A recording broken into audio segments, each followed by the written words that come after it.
Hello everyone, my name is Preeya and I'm a representative from Hertfordshire Black Lives Matter. Today I'm going to be talking to you about the monumental impact that black people and black culture have had on the music industry. Typically, black people are only associated with the rap and hip hop genres of music. However, this ignores the immense and much broader impact that black people have had on music in general. And this is why it's so important to utilise Black History Month, as well as throughout the rest of the year, to illuminate these issues which often go unacknowledged. So let's begin in Africa.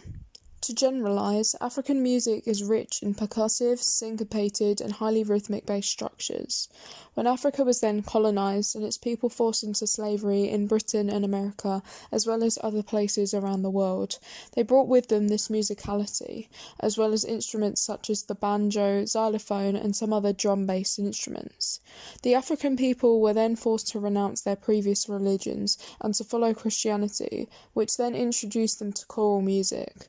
The legacy of this remains clear to this day, as gospel music is so pivotal and so significant to black culture. Black people have since been at the roots of many different genres of music. For example, at the end of the Civil War, blues was born due to the poverty that black people experienced.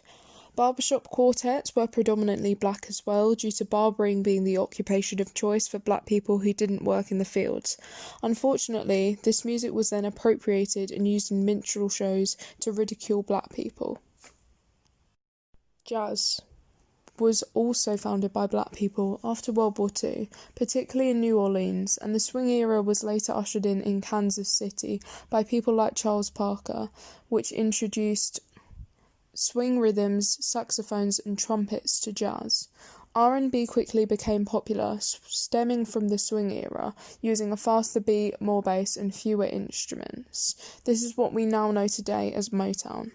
Again, these songs were then used and unfortunately made famous by white artists, the black artists who originally created and performed them not then getting the credit where credit was due.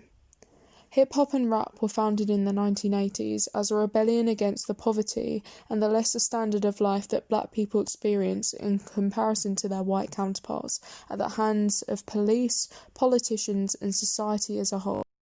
The influence of black people is not limited to these genres. Classical music was too influenced by black people, such as George Bridgetower, a virtuoso violinist and a protege of Beethoven, or Camilla Williams, the first black woman to seal a contract with a major US opera company. So what remains clear to this day is that music would not be where it is today, would not be as rich, as vibrant, as diverse as it is today without the influence of black people. Thank you for watching and I hope you found this informative. If you want more informative content like this, you should give Herts Black Lives Matter a follow on Instagram, Twitter and Facebook.